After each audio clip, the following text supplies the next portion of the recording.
You don't have the guts to be what you want to be.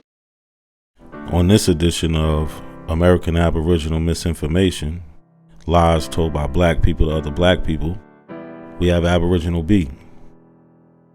One falsehood that he is pushing is that the oldest Y chromosome comes from the Americas.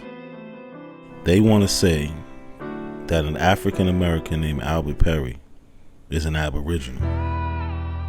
All because he is from South Carolina. But he does something interesting. Aboriginal Bee actually tries to source his information. But while sourcing his information, he conveniently cuts off the bottom part or the next paragraph of the article. And you know what they say, a pseudo dies at its source.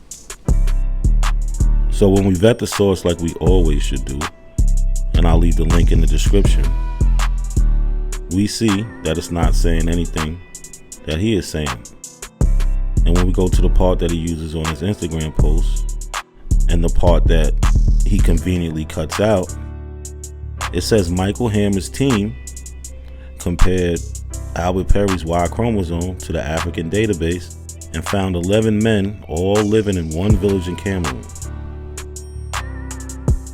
Also, let's keep in mind this article is from 2013 and there's way more information available on this topic. But I contacted Aboriginal Bee and I made a comment. I asked him, basically, do you think your followers are dumb? He never responded. But this is a common thing that Aboriginal Bee does. He purposely leaves information out to misinform people. And this is another post that he did it on. On this example of American Aboriginal misinformation, lies told by black people to other black people, they want to push the narrative that the African transatlantic slave trade didn't happen and it started with them, the real Native Americans or American Indians, the Aboriginals.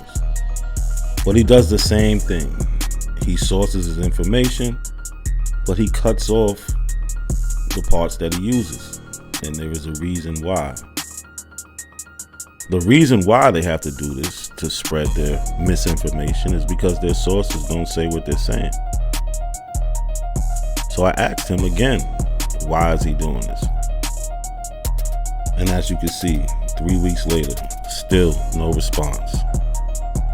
When we go to vet this source that he uses on his Instagram post to prove Africans were not enslaved in the Americas, it goes on to say between 1492 and 1880, between 2 and 5.5 million Native Americans were enslaved in the Americas.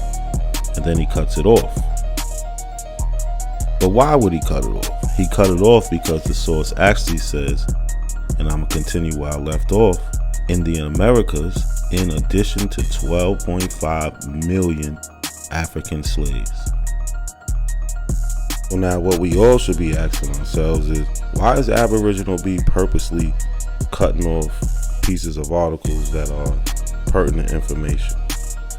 Why are a lot of these Aboriginal ideology pushers doing the same thing? I think we really need to start holding people accountable, including ourselves, in vetting these sources.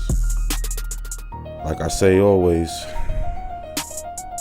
it's not a coincidence that the conscious community is not so conscious. Like it or not, you're from Africa.